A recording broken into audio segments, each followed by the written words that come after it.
The Tempest is such a unique theater experience because right now everybody's sort of stuck at home, can't go out to the theater, missing that connection of the theater. So the Tempest offers that.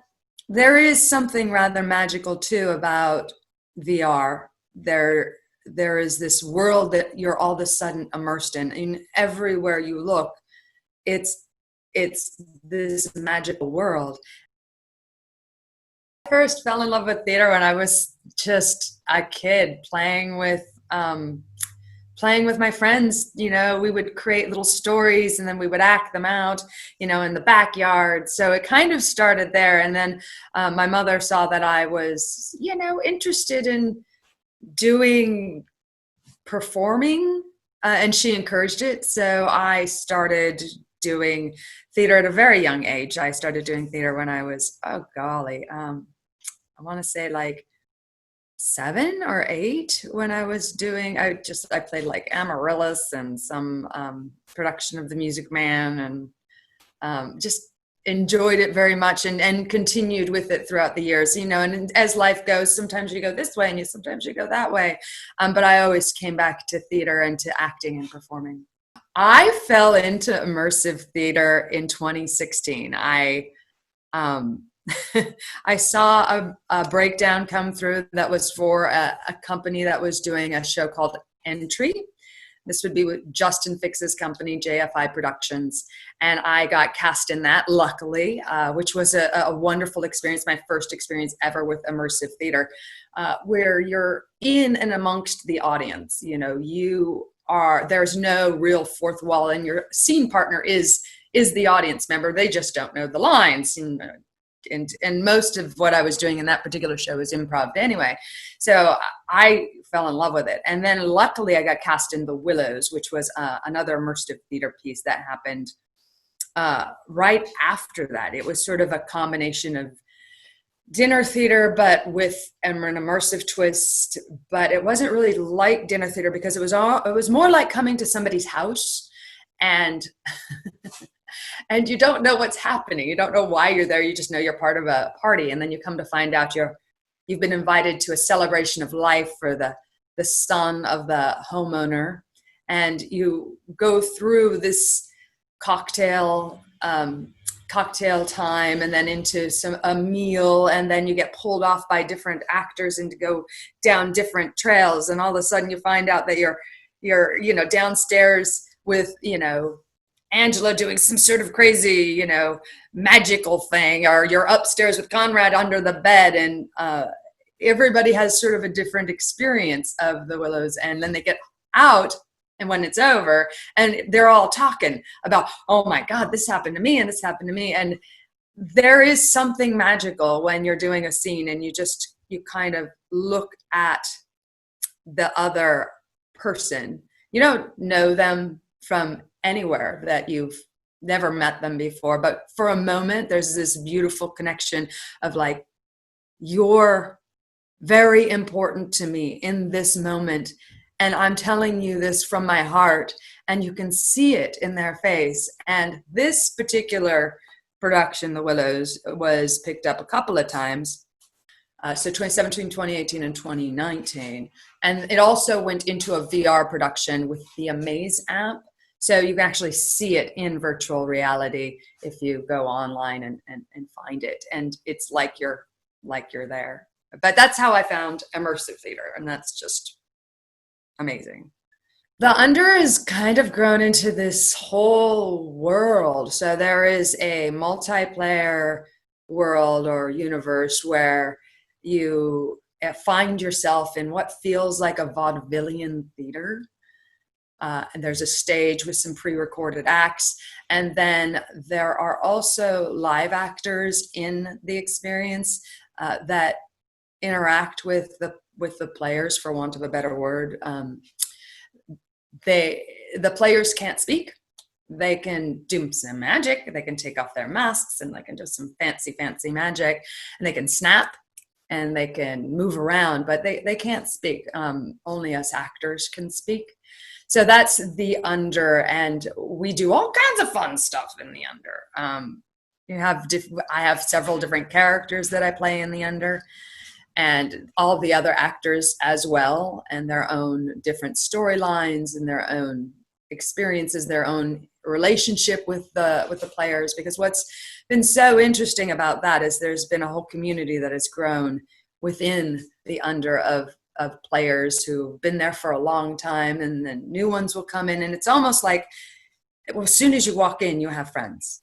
They're sort of instant friends. Everybody's so very kind and excited and collaborative for the most part to see you. This is very different from most games one would experience in VR. And then there's also another aspect. It's the single player aspect. It's called the time belt that you would go on as a player and do, by yourself. You sort of watch these characters live out a scene on a boat. So that's a lot of fun. And then they just recently opened the Tempest. So the under presents the Tempest. So now there's a theater in the under where you can go and buy a ticket and see a live performance of the Tempest with one of 11 actors. We are all differently trained. We all have different backgrounds. So we all bring something a little different. Certainly the Tempest started with a script, and we learned the script, we rehearsed the script, and then as we got super comfortable with it, then Samantha, the writer and director and the co-owner of Tender Claws, she allowed us the freedom to sort of take it in our own direction a little bit and have our own sort of, take with it. And you have to ad-lib, because there are things that the players will do, and you just have to be like, oh, okay, so now you've just created Buster the dog. So I guess Miranda now has a dog, and the dog's following Miranda down. And, it creates spontaneity and a sense of aliveness, and that every show is different because every Prospera has a different sort of feel. And so you could come to see it many times and see a different show every time. Let's set the stage. Put on your headset. Imagine a ship at sea. The illusion of a storm at Tempest. A production sunk. A theater closed. But I, the actor, am live, ready to perform my role. Good Prospero will bring the play to life with the help of my magic and my spirits.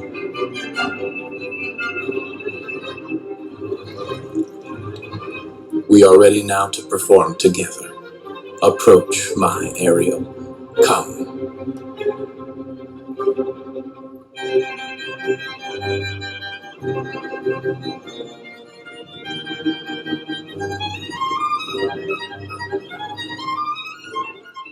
Well, the audience needs to have an Oculus Quest or Rift for the Tempest. They would go in and they go into the under, presents, find the theater and buy a ticket. It's all pretty self-explanatory once you're in there. Well, it's about the Tempest in the under presents is about a 40-minute experience, a 40-minute show. And they come into the show and you're sort of surrounded by a campfire at a Hollywood Hills home. And the idea is, there's an actor there who is now out of work, but wants to rehearse for a show that she has coming up, The Tempest, Shakespeare's The Tempest, and enlists the help of all of the spirits around the fire. Now, of course, you're not going to get the entire Tempest in this.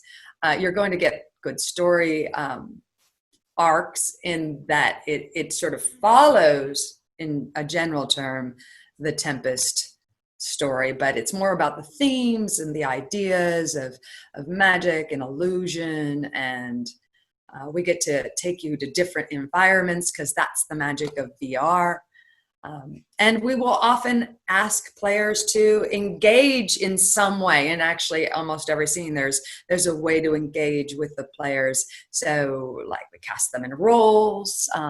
We There's some actors do like little games, like, oh, let's pick up all these logs and put them in a pile in under 30 seconds.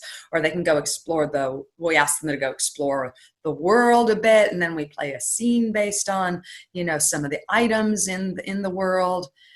So there's a lot of play. There is direction, of course, from the Prospero, but there's also, agency to, go over here and look at that, and go over here and do that. Or you're using your body language to enact Miranda's scene with Ferdinand, The Tempest is such a unique theater experience because right now everybody's sort of stuck at home, can't go out to the theater, missing that connection of the theater. So the Tempest offers that. There is something rather magical too about VR. There is this world that you're all of a sudden immersed in. And everywhere you look, it's this magical world, and it allows you the freedom to sort of shrug off your real world burdens and get lost in this magic.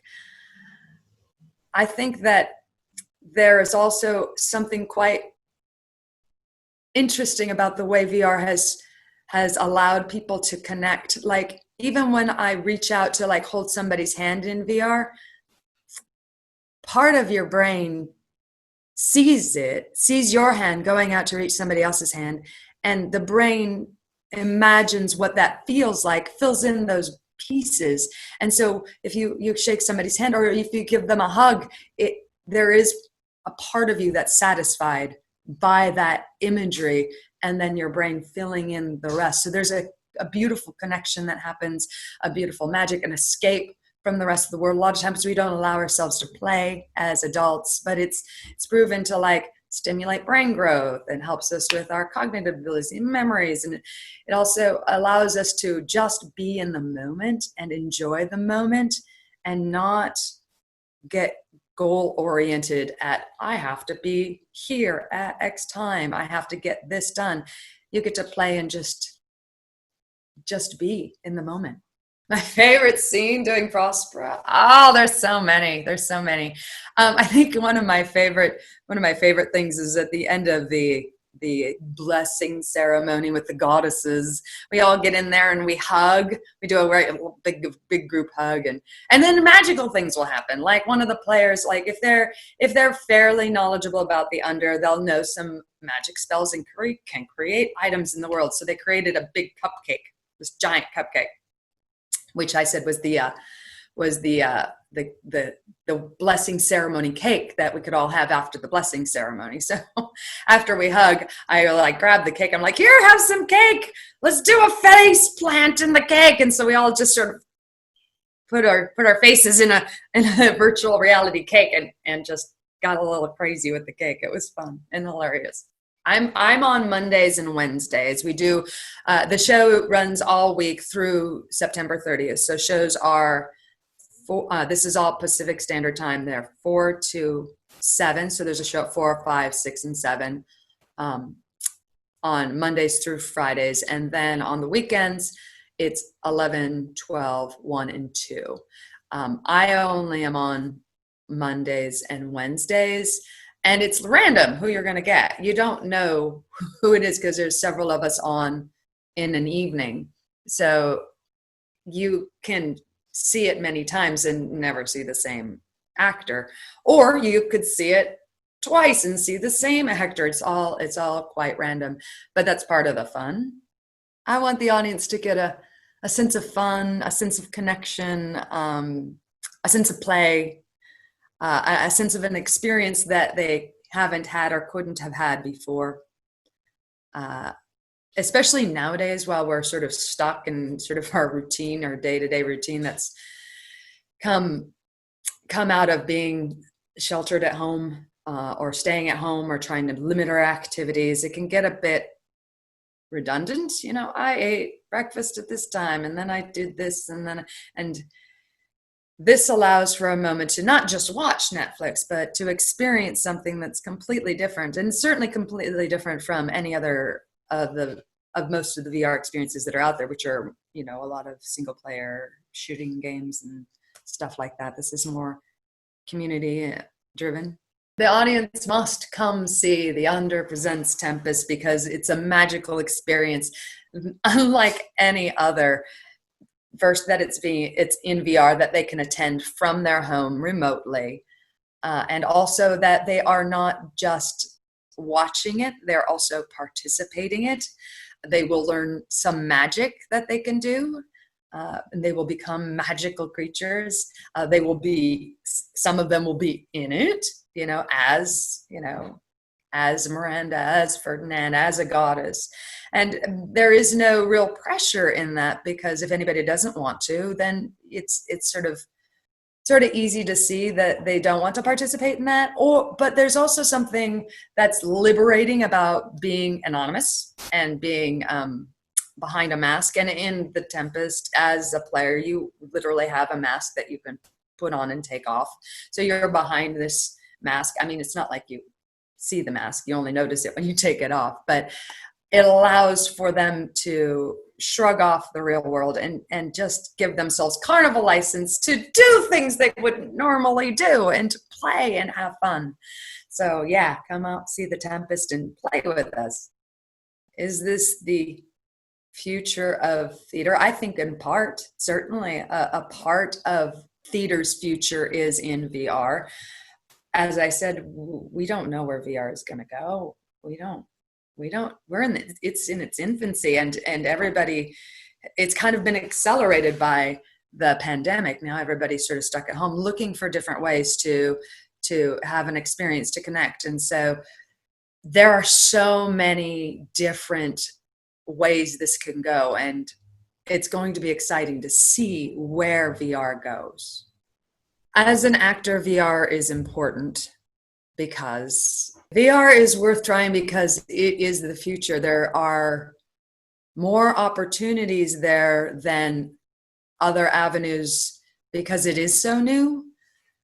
Certainly there is some technical aspects to it, but they don't take that long to get used to. They can be very frustrating in the beginning, but you, just like typing, just like driving, you very quickly sort of get past that, because the most important thing is always what it is to us actors, is connection. So, we're having a scene with a player. That's the most important thing. That's the most magical thing, and everything else falls by the wayside. Tender Claws is an amazing studio. I am honored to be an actor with them, and I'm so grateful because they're pushing the boundaries of what VR is in the world and what theater is in the world. It's super exciting. They themselves are so creative, so smart, they treat their actors so well.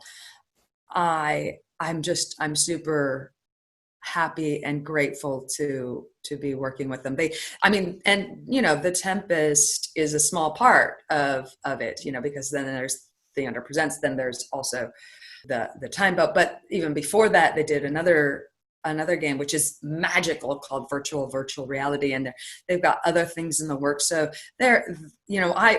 I see just a small portion, and I am so floored and wowed by the magic and the creativity that is coming out of that studio.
Let's set the stage.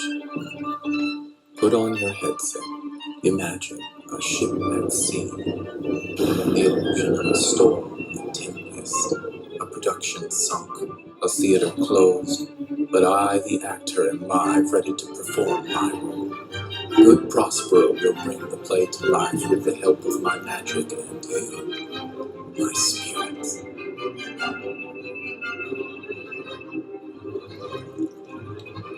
We are ready now to perform together. Approach my Ariel. Come.